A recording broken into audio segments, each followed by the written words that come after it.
வணக்கம். ஜாவைஜெட் ஃப்ரம் ஜவாதுபட்டி புது power writer அப்படிங்கிற யூடியூப் சேனல் மூலமாக உங்களை மீண்டும் சந்திப்பு ரொம்ப மற்ற மகிழ்ச்சி. அத்தோட எங்கள் சேனலை சப்ஸ்கிரைப் பண்ணுங்கள், பெல் பட்டன் அழுத்த மறந்துடாதீங்க. அத்தோட எல்லாத்துக்கும் ஷேர் பண்ணுங்க. அதாவது ஒரு விபரீதமான ஒரு வழக்கு, வித்தியாசமான வழக்கெல்லாம் சொல்ல முடியாது. ஒருவேளை இந்த வழக்கில் பாசிசம் விளையாடி விட்டதா, மத நல்லிணக்கம் இல்லாத சிலர் நடந்து கொண்டார்களா, மற்றபடி மத சாயம் பூசப்பட்டு விட்டதா, எந்த வகையில் அப்படின்னு தெரியல. அதை இன்னைக்கு கண்டுபிடிச்சு மதுரை நீதிபதி அம்மா மைகோர்ட்ல விக்டோரியா அம்மா ஒரு அற்புதமான ஒரு உத்தரவை போட்டிருக்காங்க.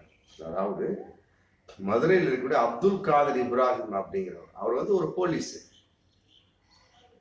அவர் 9/11/2018 9 மற்றும் 31/12/2018 வரை முறைய அனுமதி பெற்று மெக்காவுக்கு போறார். இப்ப இஸ்லாமியர் அப்படின்னாலே ஹஜ் பயணம், அதுக்காக தன்னுடைய கடைசி கடமையை நிறைவேற்றுவதற்காக அவர் போறார். அது தக்க அனுமதியோடு தான் போறார். அதுக்கு முன்னாடி என்னென்ன லீவ் லெட்டர் எழுதணுமோ, அங்க மாநகர காவல்துறை ஆணை இருப்பாங்க இல்லையா, அவங்களுக்கு லீவ் லெட்டர் எழுதணுமோ அதெல்லாம் போறாரு. ஹஜ் பயணத்துக்கு போயிட்டு வர்றாரு. 31/12/2018 கூட போயிட்டு வந்துடுறாரு. வந்தப்போ அவருக்கு இடது காலில் ஒரு சின்ன பாதிப்பு. ஏன்னா அங்க 40 நாளுக்கு மேல இருக்கணும், 40 நாள் இருக்கணும். மற்றபடி சில பேர் டிராவல்ஸா போகக்கூடிய சிலர் இன்னும் அதிகமா இருக்கக்கூடிய சூழல். அப்புறம் அங்க கல்லறியும் ஒரு விழாவெல்லாம் அங்க நடக்கும், அது சம்பந்தப்பட்டதான்.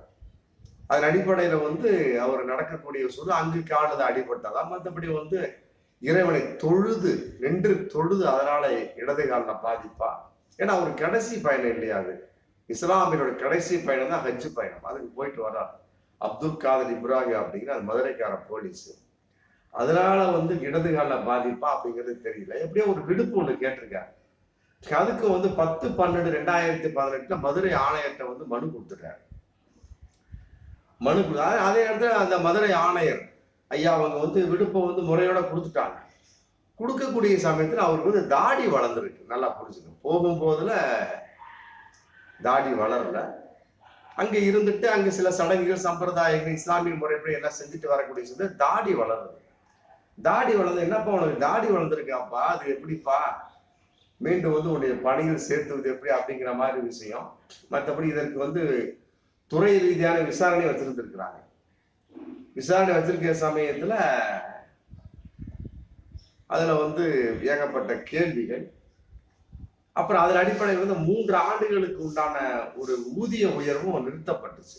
2018 இருந்து ஒரு வருஷம் 3 ஆண்டுகளுக்கு உண்டான பதவியை நிறுத்தப்பட்டு தாடி வைக்க கூடாது அப்படின்னு போட்டு ஒரு சொல்லப்பட்டு அப்படியே ரன் பண்ணிட்டு போயிட்டு இருக்கிறாங்க. இவர் பார்த்திருக்காரு. பார்த்தவொடனே எப்படி தாடி வைக்க கூடாதுன்னு சொல்றாரு மதுரை காவல்துறை ஐயா அவங்க. இதை நம்ம கோர்ட்ல கேஸ் போட்டு பார்க்கலாம்னு கூட கேஸ் போட்டு பார்த்துருக்காங்க. பார்த்த வகையில் இன்னைக்கு மதுரை நீதிபதி அரசி அம்மா விக்டோரியா அம்மா இன்னைக்கு உத்தரவு பிறப்பிச்சிருக்காங்க. யாருக்கு? மதுரை காவல் ஆணையருக்கு பிறப்பிச்சிருக்காங்க. அதாவது மதுரை மதுரை காவல் ஆணையம் ஏன் அனுமதிக்காமல் விட்டது அப்படிங்கிறது எனக்கு தெரியல. தாடி வைக்கிறதையே அனுமதிக்காம விட்டுச்சு அப்படின்னு எனக்கு தெரியல. மற்றபடி இதற்கு காவல் சட்ட திட்ட விதிகளில் அனுமதி உண்டு அப்படிங்கிறாங்க. அனுமதி உண்டு அப்படிங்கிறாங்க நீதி அரசு விக்டோரியா அம்மா. இது ஏன் அவருக்கு காவல்துறை ஆணையருக்கு தெரியல அப்படின்னு தெரியல. 2 பேரும் ஒரே புத்தகத்தை படிச்சிருப்பாங்க. இவங்க நீதித்துறை, இவங்க காவல்துறை, 2மே சட்டம் சம்பந்தப்பட்ட விஷயம் தான். 2மே அம்பேத்கர் எழுதிய சட்டம் தான். இது ஏன் போலீஸுக்கு தெரியல, இது எப்படி நீதிபதி அம்மாவுக்கு தெரிஞ்சது, அதான் தெரியல. அதுக்கு தான் நீதிபதி காவல்துறை அரெஸ்ட் பண்ணி உள்ள வைப்பாங்க, நீதிமன்றம் அதை வெளியே கொண்டாந்துருவாங்க. அந்த மாதிரி ஒரு விஷயம் இது. ஒருவேளை இதுக்கு இடையில பாசிசம் விளையாடியதா, மற்றபடி வேற ஏதாவது சனாதன போக்கு உள்ள நபர்களின் தூண்டுதல் இருக்கிறதா அப்படிங்கிறது ஐயாவுக்கு தான் தெரியும். மதுரை காவல்துறை ஆணையர் ஐயாவுக்கு தான் தெரியும். மற்றபடி என்னன்னு தெரியல. ஆனா இப்படிப்பட்ட ஒரு விஷயத்தை வந்து மதுரை காவல் ஆணையர் கொடுத்திருக்க கூடாது, இது வந்து காவல்துறை சட்ட விதிகளுக்கு முரணானது, தாடி வைக்கிற அனுமதி இருக்கு அப்படின்னு இப்படி சொல்றாங்க. அப்புறம் வந்து அந்த அம்மா ஒரு விளக்கமா சொல்றாங்க, நீதியரசி விக்டோரியா அம்மா, பலதரப்பட்ட மக்கள் வாழும் இந்தியா இது, ஏன்னா அதனால வந்து யாராக இருந்தாலும் சரி தாடி வைத்துக்குள்ள அனுமதி உண்டு, மற்றபடி வந்து தாடி வைப்பதை தடை செய்ய முடியாது, நபிகள் நாயகத்தை பின்பற்றக்கூடியவர் வாழ்நாள் முழுதும் தாடி வைப்பார்கள், அதனால வந்து இது வேற்றுமையில் ஒற்றுமை காணக்கூடிய இந்தியா, அதனால இந்தியாவுக்கு தனி சிறப்பு இருக்குது. அதே நேரத்தில் மருத்துவ சான்றிதழ் கொடுத்துருக்காரு, மருத்துவ சான்றிதழ் கொடுத்துதான் வந்து விடுப்புக்கு வரி இருக்கு. ஆனா விடுப்புக்கு அவரு மதுரை காவல்துறை ஆணையர் வந்து மறுப்பு தெரிவிச்சிருக்காரு, விடுமுறை உனக்கு தர முடியாது மறுப்பு தெரியும், அவரு அப்படியே ரன் பண்ணிட்டே போயிட்டு இருந்திருக்கிறாரு. ஆமா, விடுப்பு தர உனக்கு அனுமதிக்க முடியாதுன்னு சொல்லி மிக தவறு, ஏன்னா மருத்துவ சான்றிதழ் கொடுத்துருக்காரு.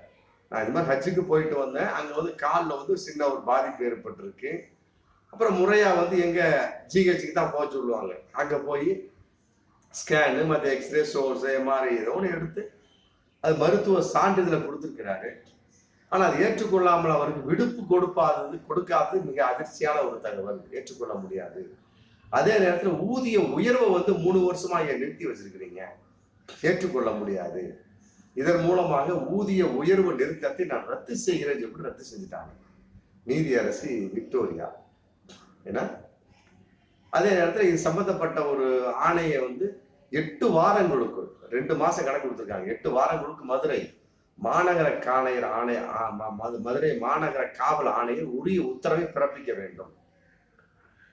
நீங்க கொடுக்க கூடாதுன்னு சொல்லி கொடுத்தா விடுப்பு அது ரத்து செஞ்சிடணும் ஒண்ணு. 2வது வந்து நிறுத்தி வச்சிருக்கீங்க பாருங்க அந்த ஊதிய உயர்வு, அதையும் ரத்து செஞ்சிடணும்.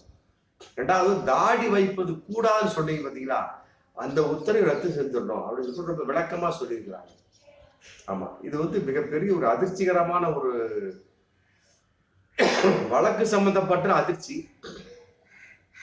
ஆனா தீர்ப்பு வந்து ரொம்ப அற்புதமான ஒரு தீர்ப்பா நீதிபதி விக்டோரியா அம்மா மதுரை கோர்ட்ல சொல்லியிருக்காங்க, ஹைகோர்ட்ல. இன்னைக்கு வந்து ரொம்ப கூர்ந்து கவனிக்கப்பட வேண்டிய ஒரு விஷயமா இருக்கு. பொதுவாகவே யாராக இருக்கட்டும், அது இந்துக்களாக இருக்கட்டும், கிறிஸ்துவராக இருக்கட்டும், இஸ்லாமியராக இருக்கட்டும், இந்து நண்பர்களே எடுத்தீங்கன்னா சபரிமலைக்கு வேண்டுவாங்க. பார்த்தீங்கன்னா வந்து அவங்க 40 நாள் விரதம் இருப்பாங்க, வைக்கிறப்ப நல்லா முழு இருக்கும். 40 நாள் போகக்கூடிய சமயத்தை தாடி வளர்ந்துடும், தாடி வெட்டக்கூடாது, தாடி மழிக்கு கூட வெட்டக்கூடாது. ஐயப்ப சாமிக்கு வேண்டிட்டு அப்படின்னா கழுத்துல மாலையும் போட்டிருப்பாங்க. எத்தனையோ பேர் சிக்னல்ல பார்த்துருக்கேன், டிராபிக் போலீஸா பார்த்துருக்கேன், எத்தனையோ எஸ்ஐகள்லாம் பார்த்துருக்கேன்.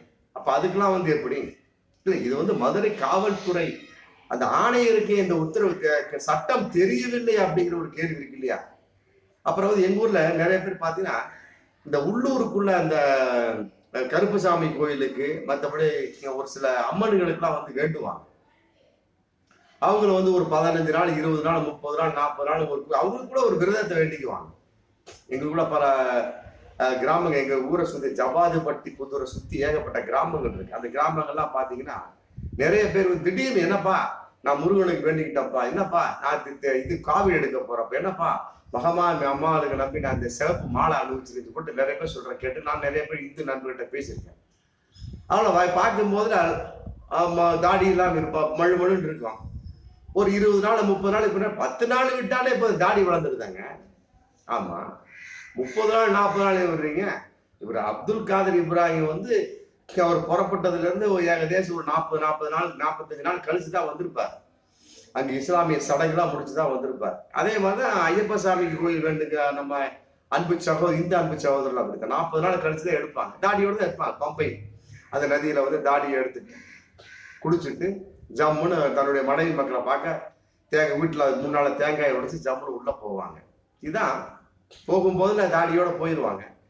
வரும்போதுல சில பேர் தாடி எடுக்க மாட்டாங்க, வீட்டுக்கு வந்து தேங்காயை உடைச்சிட்டு தான் தாடி பக்கத்துல அடுத்தாங்க சலூனுக்கு போய் தாடி எடுப்பாங்க. அதே நேரத்தில் இஸ்லாமிய சில கட்டுப்பாடு இது உண்டு. இது மட்டும் கிடையாது, பக்ரீத் பண்டிகை அப்படின்னு வச்சுன்னா 10 நாளுக்கு வந்து பிறை திறந்திருந்து 10வது நாள் வந்து பக்ரீத் பண்டிகை. அதுல கூட தாடி எடுக்கக்கூடாது. பாத்தீங்கன்னா அப்படியே லைட்டா தாடி வளர்ந்துடும், நகத்தையும் எடுக்கக்கூடாது, அப்படி போயிட்டு இருக்கோம். அப்ப இதெல்லாம் வந்து சட்டத்துக்கு முரண் இல்லையே. இல்லை, இந்த விஷயம் வந்து மதுரை காவல் ஆணையருக்கே தெரியவில்லை அப்படிங்கிற பகிரங்கமான ஒரு கேள்வி இருக்கு. ஆமா, ஏன் அது எப்படி நீதிபதி விக்டோரியா அம்மாவுக்கு அது எப்படி தெரிஞ்சது? அவங்களும் அதே சட்ட புத்தகம் படிச்சவங்க தான். நீதிபதி ஐயா இது மதுரை காவல்துறை ஆணையர் ஐயா அவங்களும் சட்ட புத்தகத்தை படிச்சவங்க தான். ஒரே ஃபீல்டு இருக்கிறவங்க தான். இது ஃபீல்டு வேற, மற்றபடி ஒரே புத்தகத்தை படிச்சவங்க தானே. இவங்க போலீஸ், இவங்க நீதித்துறை, அவ்வளவுதான். இதான் வந்து வருத்தத்துக்குரிய விஷயமா இருக்கு. இந்த மாதிரி பல விஷயம் நடந்திருக்கு. இந்த சமீபத்தில் ஒரு 8 மாசத்துக்கு முன்னாடி கூட வண்ணாரப்பேட்டையில் கூட ஒரு போலீஸ் ஐயா வந்து ஒரு சப் இன்ஸ்பெக்டர், ஆமா போலீஸ் ஏதோ ஒரு வாட்ஸ்அப்ல ஒரு இது போட்ட உடனே, கிறிஸ்துவர் சம்பந்தப்பட்ட போட்ட உடனே இவர் இதெல்லாம் போடக்கூடாது அப்படின்னு சொல்லி இதை சப்ஜெக்ட் பண்ணோன்னு அவரை வந்து சஸ்பெண்ட் பண்ணி வச்சாங்க. அதே மாதிரி ஈரோடுல நினைக்கிற ஒரு புத்தக கண்காட்சி நடந்த சமயத்துக்கு ஞாபகம் இல்லை, அங்க வந்து ஒரு இந்து மதத்துக்கு விரோதமான சொல்ல முடியாது, அது அவர்களுடைய கருத்து. அதன் அடிப்படையில வந்து புத்தகம் வச்சிருக்காங்க, இந்த புத்தகத்துல விற்க கூடாதுன்னு போட்டு ஒரு போலீஸை வந்து சத்தம் போட்டிருக்காங்க. அப்புறம் அங்க உள்ளவங்க வந்து கம்ப்ளைண்ட் பண்ணி அவரை வந்து ஏதோ ஒரு வேறு இதுக்கு காத்திருப்பு பட்டியல் மாத்தினதா ஒரு தகவல் இருக்குன்னு நினைக்கிறேன். இதே மாதிரி நிறைய பேர் போலீஸார் வந்திருக்கிறாங்க. அதே மாதிரி இப்ப சமீபத்தில் இது ஜெய்ப்பூர் டு பம்பாயில அதுல சம்பந்தப்பட்ட வகையில கூட அங்க இருக்கக்கூடிய ஒரு ரயில்வே போலீஸ் கூட ஷூட் பண்ணாரு. 4 இஸ்லாமியர்களா குறிப்பிட்டு ஷூட் பண்ணாரு. ஆமா, இதெல்லாம் வந்து பாசிச கும்பலின் வெளிப்பாடு தானே, சனாதா போக்கின் வெளிப்பாடு. அவர்களுக்குள்ள அவர் கருத்து இருக்கான். பாஜகவை விரும்புவது, RSS விரும்புவதெல்லாம் அவரவர்களுடைய கருத்துங்க. அது கட்சியின் வெளிப்பாடு, அரசியலின் வெளிப்பாடு, கொள்கையின் வெளிப்பாடு. பட் இதை வந்து இவங்க வேலையிலேயே ஈடுபடுத்துறாங்க அப்படிங்கிற ஒரு சந்தேகம் வருது இல்லையா? இது வந்து மதுரை காவல்துறை ஐயாவை எந்த அளவுக்கு அப்படின்னு நமக்கு தெரியாது. பட் இருந்தாலுமே கூட சந்தேக உணர்வு வருது. சட்டம் என்று எல்லாத்துக்கும் ஒன்றுதாங்க. மதுரை காவல் ஆணையர் ஏன் அனுமதிக்கவில்லை? இதற்கு காவல்துறை சட்ட விதிகளுக்கு இடம் அனுமதி உண்டு. பலதரப்பட்ட மக்கள் வாழ்ந்த இந்தியா, வாழக்கூடிய இந்தியா, அதனால தாடி வைக்க தடை விதிக்க முடியாது. இதனால வந்து 3 வருஷத்துக்கு உண்டான அந்த ஊதிய உயர்வு போச்சா பாருங்க. அப்புறம் மருத்துவ சான்றிதழ் கொடுத்துதான் அவர் எல்லாத்தையும் பண்ணியிருக்காரு. அதையும் வந்து இவங்க ஏத்துக்கிட்டார் மதுரை காவல். உண்மையிலே வந்து இது வருத்தத்துக்குரிய விஷயம் தான். ஒரு இஸ்லாமியனாரு கிறிஸ்தவனாக இந்துவா இருக்கட்டும், கோர்ட்டுக்கு போய் வெற்றி அடையக்கூடிய அளவுக்கு ஒரு விஷயம்னா இது மன உளைச்சல் தான். அதனால வந்து வரும் காலங்களில் காவல்துறை எவ்வாறு ஈடுபட வேண்டும் அப்படிங்கிறது இதெல்லாம் ஒரு நற்சான்று, இதெல்லாம் ஒரு உதாரணம். எத்தனையோ பேர் அப்படி பார்க்கக்கூடிய சமயத்தில் ராணுவத்துல எத்தனையோ பஞ்சாப்ல எல்லாம் வந்து இவங்கெல்லாம் வந்து தாடி வச்சிருக்காங்க, சீக்கியர்லாம் தாடி வச்சிருக்கிறாங்க. அங்கேயே போகணும். நம்ம ஊர்ல எடுத்துக்கங்க, ஏகப்பட்ட பேர் இந்துக்கள். இன்னைக்கு 10 நாள் மலிக்கா விட்டு அதுக்கு பேர் தாடி தான், முடிஞ்சு போச்சு. எத்தனை இந்து மக்கள் போலீஸா இருக்கிறாங்க, தாடி வச்சிருக்கிறாங்க. இந்த சம்பந்தப்பட்ட விஷயம் வந்து வேறு நபர் எடுத்திருந்தா கூட பரவாயில்லையே, மதுரை காவல்துறை ஆணையர் வந்து இந்த மாதிரி உத்தரவிட்டு இருக்காங்க அப்படின்னு ஏற்றுக்கொள்ள முடியாது. ரோட்ல போற ஒரு அப்ப சுப்பை குப்பை சொல்லியிருந்தா கூட அட போடா அவனுக்கு சட்டம் தெரியாது சொல்லியிருக்கலாம். இவங்க அப்படி இல்லைங்க. இல்ல அப்படி இருந்துச்சுன்னா அப்புறம் மதுரை விக்டோரியாமா ஏன் அந்த மாதிரி உத்தரவு பிறப்பிக்கிறாங்க? தாடி வைக்க தடை விதிக்க முடிய பிறப்பிக்கிறாங்க. அதனால வந்து மதுரை காவல்துறை ஐயா அவங்க யாராக இருக்கட்டும், போலீஸாக இருக்கட்டும், யாராக இருக்கட்டும், சட்டத்தை வந்து ஒழுங்கா படிச்சு, குறிப்பாக இஸ்லாமியராகட்டும் இந்துக்களாக்கு யார் மேல அவங்க மேல அப்ளை பண்ணுங்க. சட்டம் தெரியாவிட்டால் அப்புறம் பாருங்க, இன்னைக்கு வந்து ஒரு கோர்ட்டு உத்தரவு கொடுத்துருக்காங்கன்னா அப்புறம் அவங்களே கேள்வி கேட்பாங்களா இல்லையா? சின்ன ஒரு வட்டமா இருந்தா பரவாயில்ல, மதுரை காவல் ஆணையர் நோக்கி அப்படிங்கிற உத்தரவு இது பெறக்கூடிய சமயத்துல உண்மையிலே வந்து இது மனம் வருத்தத்துக்கு. அதையெல்லாம் விட இப்படிப்பட்ட விஷயங்கள்லாம் நடக்குதா அப்படிங்கிற மிகப்பெரிய கேள்வியும் வருது. ஆமா, உண்மையிலே கண்டிக்கத்தக்க ஒரு விஷயம். ஆமா, மதுரை நீதிபதி ஐயா அம்மா விக்டோரியா அம்மாவுக்கு இதன் மூலமாக எங்களுடைய நன்றி கலந்த வணக்கத்தை நாங்கள் பவர் ரைட்டர் யூடியூப் சேனல் மூலமாக தெரிவித்துக் கொள்கின்றோம். மீண்டும் அடுத்த வீடியோ சந்திப்போம். நன்றி.